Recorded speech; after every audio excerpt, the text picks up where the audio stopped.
Our next speaker needs no introduction at all. He is known by his various mantras, whether hot production is deterrence, or my personal favorite, production, or my other personal favorite, unit cost matters. Fresh from the HASC DoD Innovation hearing last week, please welcome Dr. Bill LaPlante.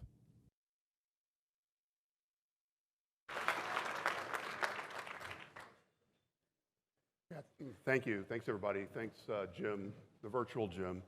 You know, the fact that they put Jim on tape means they finally got Jim under control, which is a remarkable thing. That, to me, is the highlight of this whole day, is the fact that Jim introduced me on tape.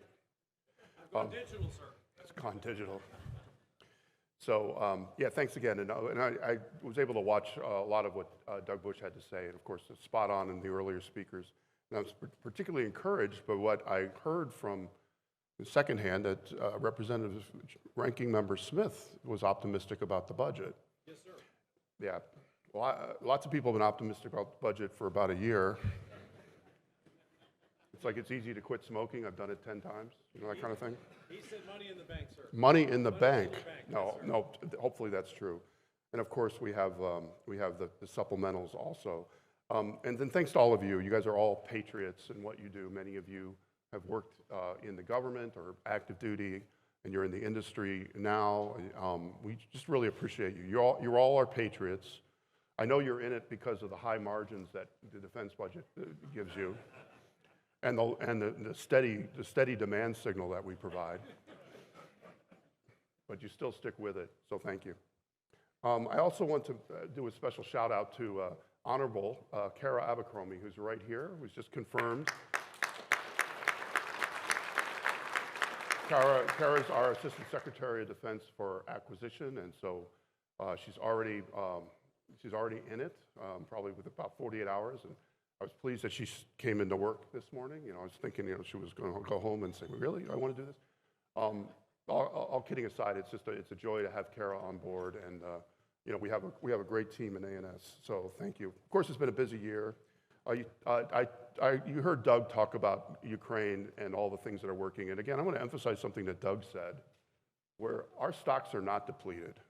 You do not want to go to war with the United States, you know. And so we've always had to be telling people that, because every time that we make a decision, we're looking at our stocks and saying, can we do this and take the risk? And if we do it, it means we're okay.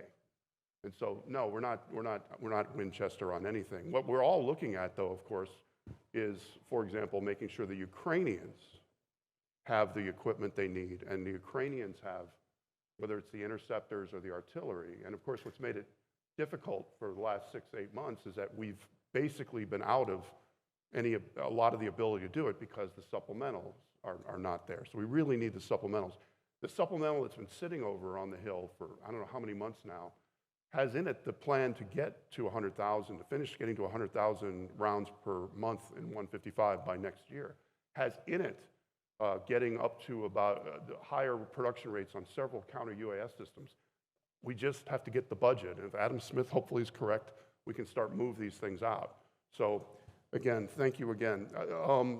General George talked about the volatility and how, you know, the world seemed to change. I know the weekend that was over the weekend of October 7th, we saw the world change again in 2023 with that incredible barrage of rockets that were fired at Israel and the horrible carnage that happened shortly after that. And it literally was happening when I was flying with the secretary to Europe for a Ukraine meeting. So while this is all happening, we're dealing with Ukraine, then he continues on, flies to Israel, and we're dealing with all of this, and it still is pretty crazy.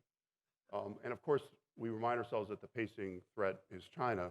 And so the only thing that you have to remind each other, all of us, is, as Secretary Gates used to say, you know, perfect record of prediction in the Department of Defense when he was secretary, we were 0 for 9. Meaning that you can predict all you want, you need to predict, but you also have to be prepared that something overnight can just change. And particularly in areas like counter-UAS right now, it's rapidly changing overnight. It's not necessarily high tech. It's some type of sometimes I see somewhere that's high tech UASs. Not really, it's actually low tech. That's why it's hard. Now the defenses maybe higher tech. And we're having to adjust them all the time because the adversary is adjusting. This analogy is somewhat maybe not perfect. No analogy is perfect. A little bit reminds some of us of the counter IED fight, a little bit, where overnight or maybe in a couple of weeks, the adversary learns, changes something, and then you have to learn and do the same. So it's quite a volatile situation. I will say again, production, production, production. Why do I say that? Maybe it's obvious to this group. If you look, one of the things that color of money actually is good for. I can't believe I'm saying the color of money is good, having different colors of money. But one thing you can do with the different colors of money is you can look at procurement dollars and see how much procurement dollars are being spent. So I'll take an example of counter UAS. We have a spreadsheet that's got probably as many of the counter UAS systems that we're aware of. We actually update it. We just got an update yesterday of a new counter UAS, whether it's a prototype from industry, whether it's something that DARPA did, whether it's something that the JCO funded in the Army or whatever. And we've got about 40, and this includes kinetic, non-kinetic. Non-kinetic could be high-powered microwave, laser. Kinetic can be everything from, things you all know of, which is high end. You got as high end as Patriot, but as low end as something that's like a 50 caliber. Then we have columns on this spreadsheet. The names of the systems, who makes it, what type of UAS does it work best against. So that's also important. We call categories of UAS as 1 through 6, where 1 is like a quadcopter that your brother-in-law flies, and then the 6 is something it's a Global Hawk or something like that. The ones that's giving us the most challenge today for the last 6 maybe months or a year has been level 3. That's the Shaheed. That's the things that the Iranians have built in numbers. That's what the Russians are firing. And it turns out that the 3 is right in this category where it's big enough that some of the non-kinetics are hard with it. You can laze it, maybe even burn a hole in the wing, but it can still hit its target. Now that's why we're with certain power. But it's also something that you don't want to be firing $5 million missiles to kill it.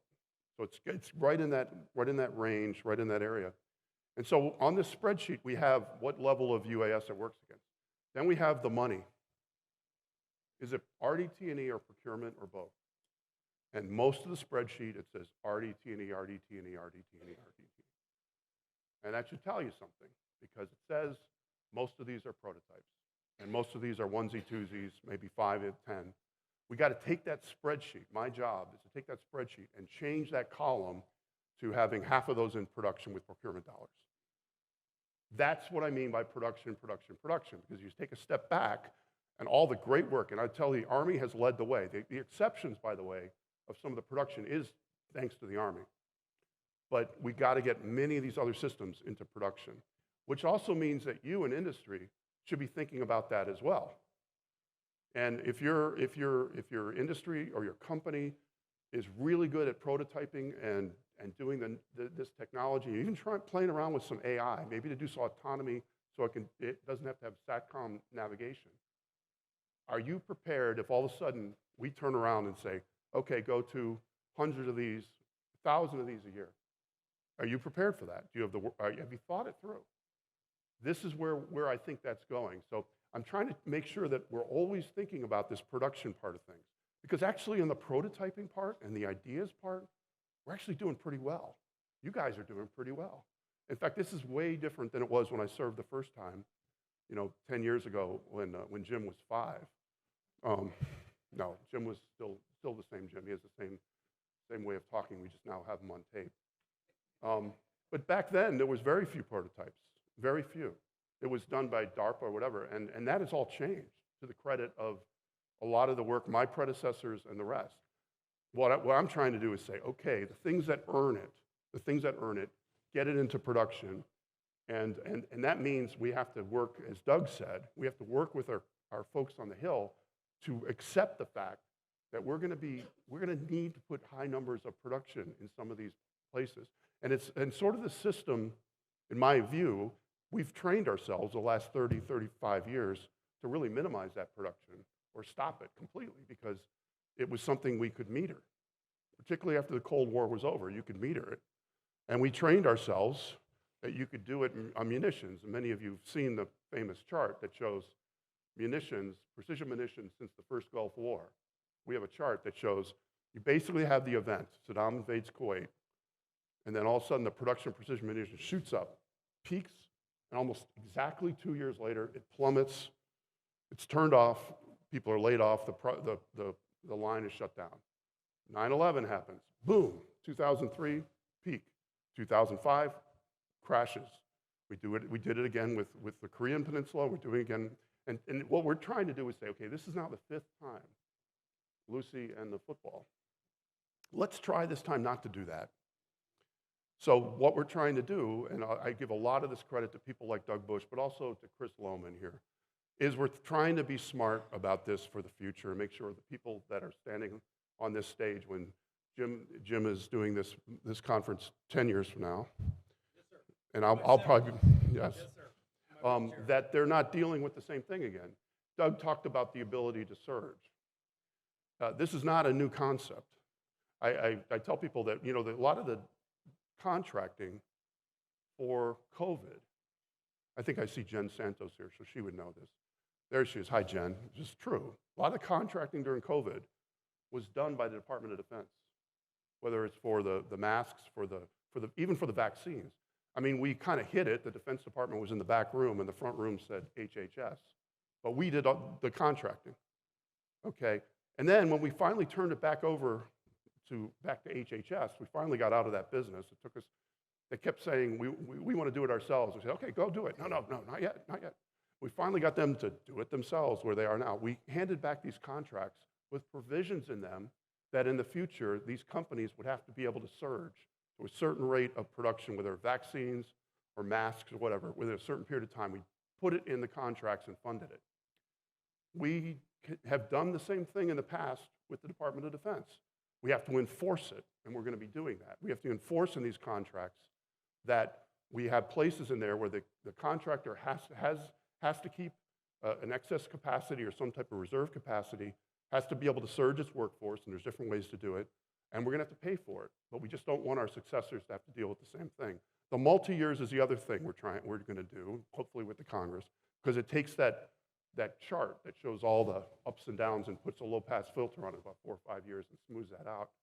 And then there's other pieces like Chris Lohman and I were talking about this yesterday, where there's where we can try to pursue funds, not just like what we have for organic, to keeping some of our organic production capacity, but could we get a similar fund for commercial, or for the private sector, where we would have a fund that would actually allow CapEx or other things to be done, maybe collaboratively with the government.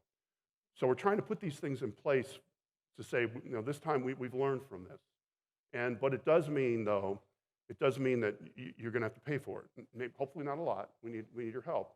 But we want to make sure that the United States shows that, because the adversaries are watching us. What I do, and I know all of us do, is we watch from intel or from their sources how quickly our adversaries are able to spin up their production. They're watching the same thing with us. And so I just want to say that, and a few other points here.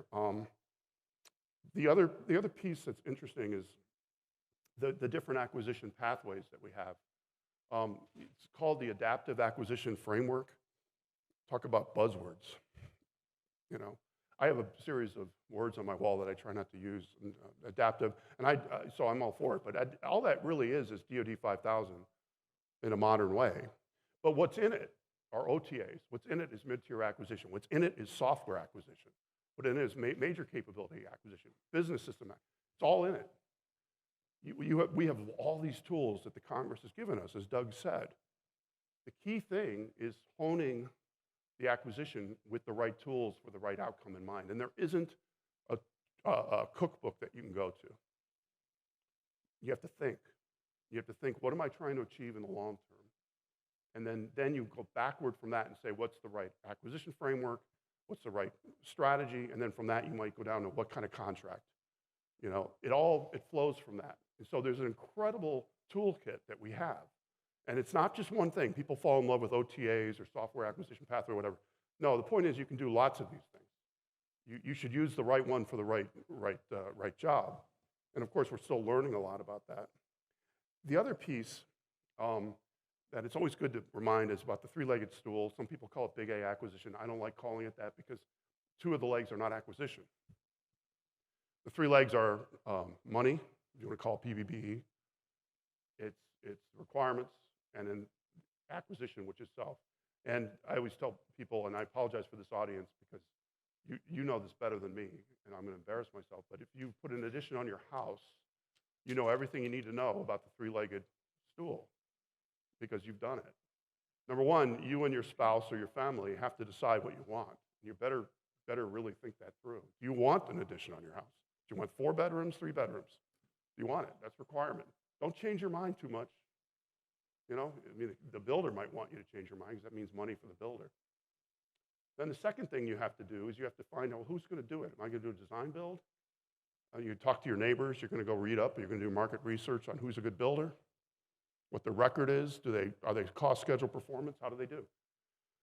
Then you interview probably the contractor, the prime contractor, and you might want to figure out about their subs. Does their electrician show up for work? Are there people that do the bricks and other things, are they good? What about their heating folks? And then you make a selection. You do a source selection. But you have to figure out what kind of contract you have. It's probably a fixed price of some kind, probably. But then you better be clear about the contract. What happens if you change your mind on that fixed price contract if the building's being started? Some builders count on the fact that you're going to change your mind because that's where they make the money. That you know, so you better decide that. You better think about your requirements. Oh, and the other piece of it is if your builder runs into problems, you know, all of a sudden they start losing margin on this fixed price contract, your relationship with that builder is probably changing a little bit. You know, you're both looking at the contract a little carefully, saying, really, you should be, it's inflation. That's your fault. That wasn't in the contract. You got inflation. You have to deal with it. Well, no, I shouldn't have to. So you have an interesting conversation. And of course, if it gets really tough, in the worst case, we hope it never gets to that. Then the other piece of it that you have to think about is, where are you putting the lights? You know, you have a big foyer in this addition, and the lights are 30 feet up. How am I going to change those lights? You know, you have to sustain this thing. I'm going to have this thing for 20, 30 years. So sustainment kind of is important to be thinking about. And then finally, you want to make sure that the builder is not putting in things in your house that forces you to go back to them to make any changes. Any appliance should be an AC plug, an open plug. If it's not, if it's proprietary or something like what we have with all of our phones and iPads, where it seems like they're common, but they're usually not, then you don't have an open system, and you want to fix that. That's all you need to know about acquisition and the 3 legs of that stool. And if any one of those, and better, by the way, you and your spouse better have figured out the money. Can you afford this thing? And can you afford not just the addition of the house, but are you going to have some type of a mortgage adjustment? So those are the 3 legs of the stool. Acquisition, contractor, the ability to do the contract with suppliers, contract type, et cetera, sustainment, thought about, requirement. Do you know what you want? And if you set on what you want? And third, you better have the money. Any one of those 3 things doesn't work, you're not in a good place. It's exactly the same thing here in the Department of Defense. And so many times, we'll look at something, we'll say, well, what's wrong with the acquisition system? We can't get X. It's because we didn't have the money. People talk about the valley of death. A lot of times it's just we don't have the money, and it was a choice not to fund it. And we shut down the Mark 48 line in 1998, believe that. Shut down the Stinger line. Those were money decisions. It wasn't a valley of death thing, or a decision not to proceed into production. We did the prototype, we're not to proceed. That was a conscious decision saying we have this much money. Now you could disagree with the decision. So it's something to think about. And so what I try to emphasize with people are those 2 things, production, only because of where we are in history. And I emphasize those 3 legs because a lot of times we end up talking past each other in conversations and sometimes we don't have a requirement. And a great example of a requirement issue is some of these counter-UAS systems. I was having a conversation yesterday, chairing a meeting on this, and we were talking about a specific counter-UAS system. And I was asking how quickly can industry get up to this number, this number, this number, and we're working through that. Where are we going to get the money? That's in the supplemental. Then I asked the program manager, I said, everything else laying flat, assume we get the supplemental? He said, no, I don't know what the requirement is. What he meant was, I don't know how many I'm supposed to build. I don't know, am I supposed to have an inventory 2,000 of these or 1,000 of these? Well, we're doing the work to get that number. But if you don't have that number, it's not going to happen. So you have to suss these things out. And sometimes it's not obvious where you have the fault. I do want to leave some time here for questions, Jim, but I guess the final thing I will just say is that this three-legged stool thing, we've actually done a series of initiatives to prove you can do it within the authorities we have. We call it Competitive Acquisition Advantage Pathfinders, or CAPS. I'll just give an example. We had 6 of these Pathfinder programs, and it was to accelerate capabilities by an average of 2 to 4 years, acceleration. For example, the Navy and the Air Force are developing a cross-service version of Medusa, a ship-based situational awareness and electronic attack module that degrades adversary A2AD. Aptly called Pegasus, the new capability modularizes the system to be suitable for aviation platforms. So you can swap it across services. And the Air Force went from identifying the operational need, that's the requirement, to developing a capability solution available for procurement within 18 months. It would have taken 7 to 10 years if the department decided its normal way. So we have a bunch of these examples that show if you focus across those 3 legs and you get the right people together, you can move very fast. So I'm going to stop at this point maybe and turn it over for questions.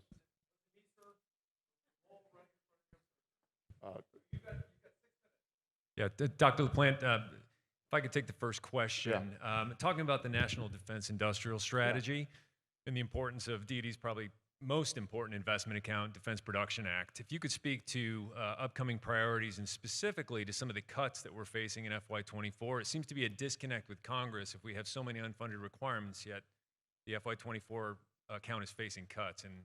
Yeah, so the priorities in DPA continue to be things like rare earths, batteries, materials for energetics, obviously rocket motors, et cetera, microelectronics.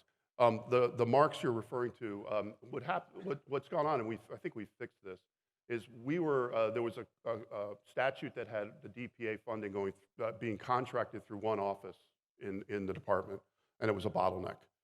So we've just set up and issued a consortium of OTA consortia, where quickly we'll be able to do contracting much better and get the money out. And I think that's gonna solve that issue. Yeah. Yeah. Hello, sir. Brian McCullough from Lockheed Martin. Yeah. Hi. All the people today have talked about counter-UAS. Is it time to move the JCO concept over to a more JIETO concept, which you had brought up, in which you consolidate funding and get after the problem? My second question for you, sir. You are the Guam Defense Acquisition Executive. Do you have any updates for us today? Yeah, thank you for the question. 2 quick things. On the first question, we've talked a lot about JIETO and the lessons we learned from JIETO. JIETO is a bunch of things, including colorless money, and it's been talked about. I think we can be more focused than what we did with JIETO. I think we can be more focused by, I said, moving this stuff into production. I think because obviously if we had colorless money, we could go into production right now. I don't think that's necessarily what's needed here. I think we just need to get the money in procurement. And the JCO has largely been kickstarting things like with RDT&E. We're just trying to make sure that it gets finished in production. On the Guam issue, yes, we have, the department is moving out in the defense of Guam. We have a lot of work going on, and Doug Bush mentioned the Army's integrated air and missile defenses. That's going to be a cornerstone of what's going into Guam, in addition with the existing THAAD, as well as tying into the TPY-2 radars, C2BMC, et cetera. So if you think about defense, you have the sensing part of it, you have the battle management, command and control, and then you have the effectors, all 3 of them being brought together. You have a huge issue on the island, which we're working hard with land use, with even structures, with roads, with workers. It's all being worked together, and we have a PEO. Doug Bush has stood up a PEO that's assigned to this down in Huntsville, and we're moving out. It's gonna be slowly but steadily built out in the next 2, 3, 4 years.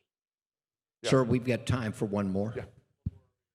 Sir, right in front of you. So, Bill Conley, I left your staff about 4 going on 5 years ago. It is awesome being on the private sector side now at Mercury Systems as our CTO, reading the reports that are coming out on everything studied and written. The Govini report about 2 months ago revealed the hundreds of Chinese suppliers, especially around microelectronics, that are still showing up in U.S. weapon systems.